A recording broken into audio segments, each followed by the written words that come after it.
Nothing that he didn't say to me personally. Again, he's very honest and he's very straightforward.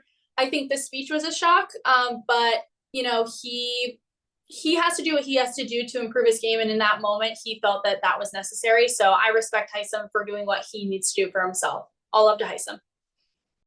I think there would have been definitely less blood on my hands. I wouldn't have had to make so many decisions because I was not only deciding who my target was for the week, I was also deciding who I needed to work with next and who I had to put up as a pawn. So that was all a lot of decision making, and it's very difficult to make an educated decision based on very minimal information. We had only been there for less than 24 hours, it felt like, which feels like 5 minutes, honestly. And so that was definitely tough for me, but I did the best I could and adapted as I needed to.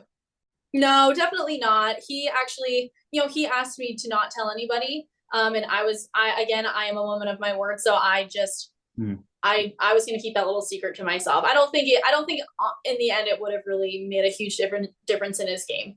Matt is so wonderful. I care about him so much. He's seriously such a best friend to me. We're going to be lifelong friends.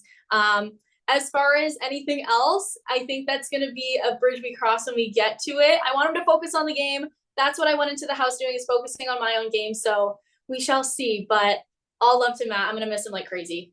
I told him before I left to protect Suri. I think now that I know that Suri and Jared have this relationship, it's going to be really important that Matt works closely with her just as Jared is. So I also told the same thing to Jag. I think that they need to really reevaluate who they trust and who they work with and start to bleed into the other side of the house. And I think that's going to work long term for them. Sari is definitely being underestimated. She's laying low. She's a strategic genius, and all of us know that. But she also walked into the house and immediately was like, I know nothing about Big Brother. So, I'm kind of on the same playing field as everyone else. So I think Sari is capable of so much, and I hope that she kills it this season. I want her to kick some butt. That's the last thing I said to her, is kick some butt for me. She's definitely going to have an advantage moving forward with her experience on Survivor.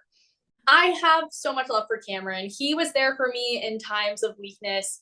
When I was crying, he always had my back. And, you know, we're in a we're in a very unique situation that not a lot of people get to experience, and it's a pressure cooker in there and very difficult, and we're missing our family, we're missing the outside world, and he was really missing his daughter.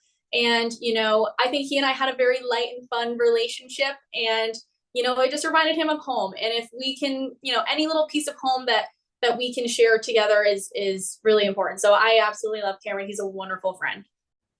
Being there for 2 weeks feels like 2 years. You get to know these people double time. And the bonds that I've created, honestly, that's the worst part for me right now, is leaving my great best friends. That's really how it feels. Like, I'm so sad. I know they didn't want me to go. They would have, if I asked them to, they would have voted for me, but I didn't want them to blow their game up. So I have so much love for them.